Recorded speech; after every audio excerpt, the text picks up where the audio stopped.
devo andare subito, immediatamente ai due, o perlomeno due dei protagonisti di questa partita. Isaksen che ha fatto il diavolo a 4. Il diavolo a 4. E il suo rivale di corsia, lo sfidante, Estupignan. Estupignan. Io detesto incensarmi.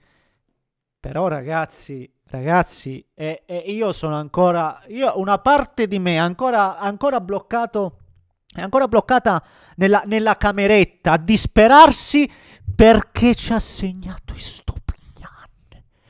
Estupignan. MVP Estupignan. E qualcuno mi ha anche detto: no, Manesco, ma sai perché dici così? Ma come perché dico così? Ma come? Ma come? Uno che in tutta la stagione non ha visto palla diventa MVP nel derby. Qualsiasi persona due domande se le fa. Ma io non ce l'ho con Estupignan. Io ce l'ho con quello che gli ha permesso di essere MVP del derby.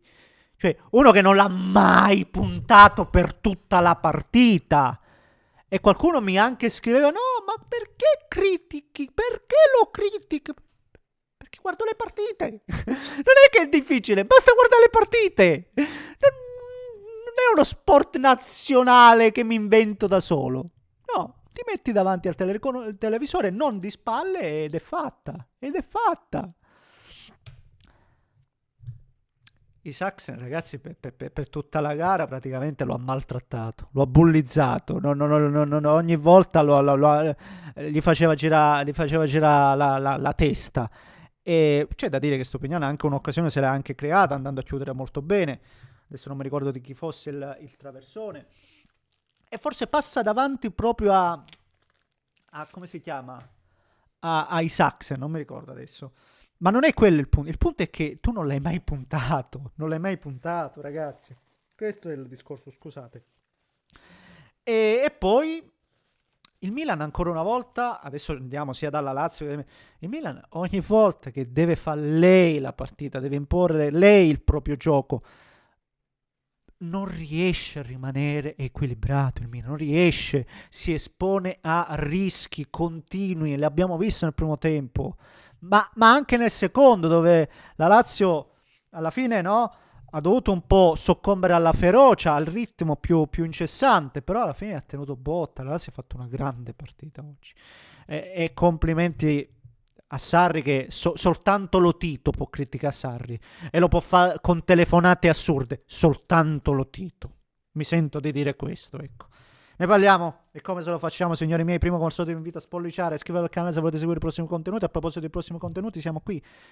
Appena che stai sentendo sto messaggio, sto video, sto contenuto, se volete, io sarò anche in live. Vi metto qui in descrizione la live, così ne parliamo a quattro occhi e vi diamo modo appunto di sentire anche la vostra. Quindi vi aspetto adesso.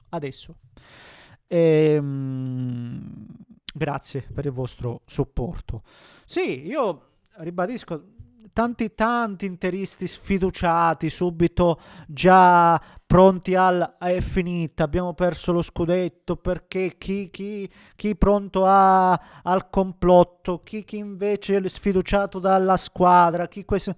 Calma ragazzi, calma, siamo sempre troppo eccessivi, io so tutti, per carità, ma ribadisco, il Milan dimostra ancora una volta di avere delle lacune nel momento in cui deve innanzitutto portare a casa il risultato a tutti i costi, perché oggi sai, se il derby dici ti togli lo sfizio del derby, alla fine noi il nostro l'abbiamo fatto, perché il Milan il suo l'ha fatto. Il Milan il suo in questa stagione, al Milan non gli puoi dire niente. Il Milan il suo l'ha fatto in questa stagione. L'Allegri prende una squadra dall'ottavo posto, te la porta in Champions, in ciabatte te la porta in Champions. E abbiamo visto che comunque non è semplice. Vede la Juventus, vede la Roma, che rischiano di non andarci, e magari ci va il Como per farvi capire che non è semplice. E il Milan solo l'ha fatto, una società che, ripeto, c'è secondo me questa sorta di divisione ancora tra Furlani e Tare, e quindi lato campo Allegri, per cui cosa gli vuoi andare a dire il Milan? Davvero no, onestamente non mi sento di aggiungere altro in tal senso, anche perché è una squadra che presenta delle difficoltà evidenti. Se manca Rabiot, la squadra si impoverisce drasticamente, perde di equilibrio, perde anche di vigore. Il giocatore che poi sia in termini realizzativi, ma ripeto, proprio in termini di presenza, cambia l'inerzia. E oggi ho trovato un avversario pronto subito a punirti, o quasi.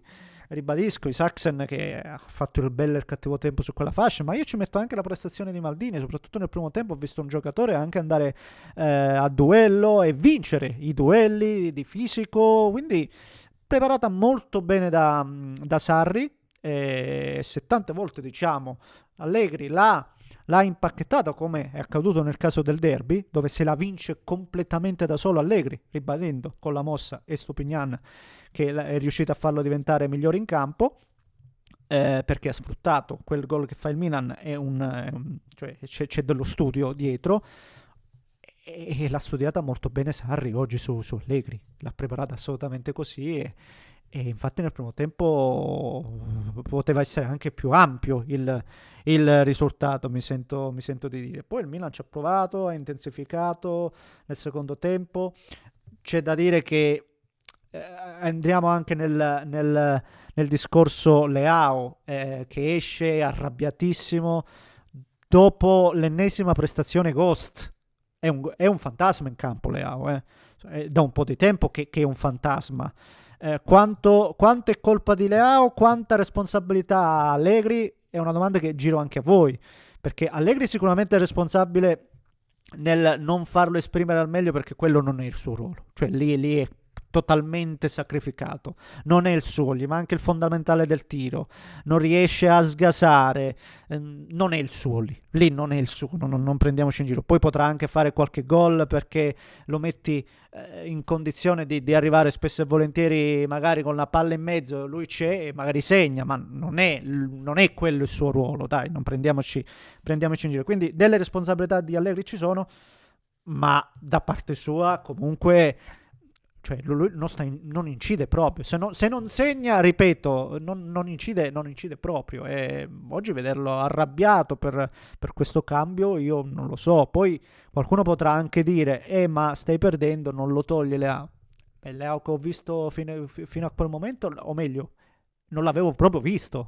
Questo è il tutto. Poi magari, certo che potrebbe provare anche un 3-4-3, Allegri, tutto quello che vuoi, però mi sento di dire che in quest'annata cosa gli vuoi dire ad Allegri? Cioè, cosa gli vuoi dire? Ripeto, un allenatore che comunque ha portato dell'equilibrio, ha valorizzato Pavlovic, e Pavlovic anche oggi ho visto fare delle discese, soprattutto a inizio gara, importanti. E secondo me Milan questo può dare, questo ha dato quest'anno, mi sento di dire questo. Complimenti ancora una volta, ribadisco, alla Lazio, ha fatto un'ottima partita, l'ha preparata benissimo l'allenatore, eseguita al meglio dai ragazzi. Mi piace anche Taylor, un giocatore che infatti non disdegna di servirsene Sarri, perché è un giocatore che gioca palla veloce, sa inserirsi, sa stare in campo, molto bene. Ottima la fase difensiva di Ghila, che poi la forza di Sarri è anche quella, ripeto, blocco quando si deve difendere. Bravo anche Motta, il portiere, ha fatto molto bene. No, oggi la Lazio si è espressa al meglio, e anche una tifoseria che è ritornata, no, a spingere, ma veramente forte, bellissima la sciarpata, tutti, bello, veramente grande clima. Abbiamo potuto parlare di pallone, qualcuno comunque forse recriminerà il gol, tra l'altro un bel gol, se non sbagliate Kame aveva fatto veramente un bel gol, però sappiamo che nell'immediatezza non conta né volontarietà né nulla, se la tocchi di braccio è da annullare, quindi non credo, per chi conosce la base del regolamento, non credo può appellarsi assolutamente a nulla. Questo è, signori, vi aspetto in live tra poco, un grande abbraccio da Neschio.